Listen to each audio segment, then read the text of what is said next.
So we're starting today as to whether heel pain could be a sign of inflammatory arthritis, but you might not know that there are several subtle signs that you could easily overlook that you might be suffering from an inflammatory cause for your joint pains. Let's talk a bit more about psoriatic arthritis in particular.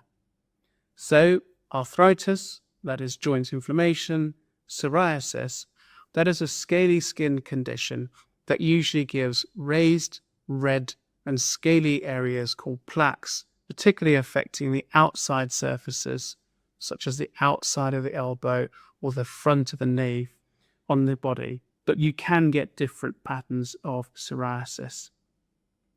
What's confusing about psoriatic arthritis is that the relationship with how bad your skin looks and how bad your joints are is not linear. In fact, it's even possible to be diagnosed as psoriatic arthritis with no visible skin psoriasis if you have, say, for example, a strong family history of psoriasis. So what was all of this relevance to heel pain? Well, psoriatic arthritis fits into a broader group of conditions. These are called the sero-negative spondyloarthropathies. Sero-negative, no antibody is known. Spondyloarthropathy, it has the ability to affect the spine. The main thing that these conditions all have in common is something called enthesitis. The enthesis is where a tendon or a ligament joins into the bone. So the tendon and ligaments are rope-like structures. Obviously, the bone is a very hard stone-like structure. And there's a transition point where these things join together. And because of the forces that go through that, but also just the nature of these structures and how their architecture is, they're vulnerable to being attacked by the immune system in these types of conditions. That might explain why they all can have the ability to inflame the spine, because there are many entheses at the tendons and ligaments around the spinal joints. Okay, so if you're getting joint swelling, joint stiffness, joint redness, joint heat, they may be more obvious signs of inflammatory arthritis, particularly if those symptoms are bad first thing in the morning and lead to prolonged symptoms for, say, half an hour or more.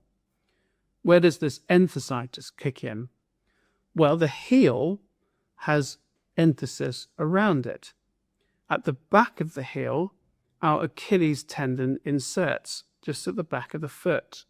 And underneath the heel is the insertion point of a type of connective tissue that helps to keep the ligaments of our heel and the arch of our foot maintained. And that's called the plantar fascia. Pain in the plantar fascia from inflammation can cause heel pain that can move up and into the arch. So maybe it was injury, but maybe the heel pain that you're getting when you get out of bed in the morning first thing is being caused by an autoimmune attack on the plantar fascia or at the back of the heel at the Achilles enthesis. Other entheses that might be inflamed are around the elbow. Golfers and tennis elbow might be diagnosed, but it might actually be from an inflammatory cause. And there are several entheses around the knee where you may get swelling where the insertion of the tendon goes. It's not only the joints that can become inflamed, though. You might be having some subtle changes, for example, at the fingernails. You may notice some pitting of the fingernails, some extra growth of skin underneath the fingernails, lifting off of the fingernails, extra large ridges of the fingernails. Psoriasis affecting the fingernails could be a sign that it's going to affect the joints. You may also struggle with some associated conditions. So psoriasis can be associated with inflammation at the front of the eye, but also inflammation in the bowel like Crohn's and colitis. So not every feature of psoriasis is immediately apparent related to the joints.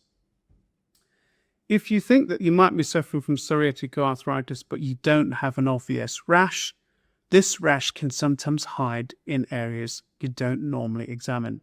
For example, you may be struggling from very dry ear canals. That could be psoriasis inside the ears, or behind the ears, or the psoriasis may be hidden in the scalp line. Some people have psoriasis hidden in more personal areas, around the belly button, in the buttock crease, or around the genital area. So it's possible that the rash that you thought was unrelated, or you might have thought was dandruff, could actually be psoriasis.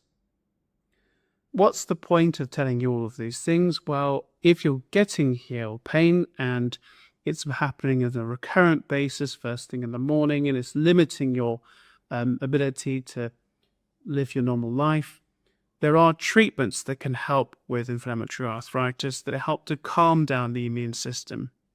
The first stage is getting to see a rheumatologist, going through a full medical history and examination, and then targeted imaging, for example, an ultrasound may be helpful that can show extra blood flow to the area to indicate there's active inflammation. If that's the case, alongside physical therapy interventions, you might be offered short-term treatments like a steroid injection or long-term treatments like disease-modifying anti-rheumatic drugs that can help dampen down this inflammation and, more importantly, prevent it from causing you damage in the long term. I hope you found this video helpful. Give it a like and a share. And if you want more information, you can always have a look on some of the other sections of my website.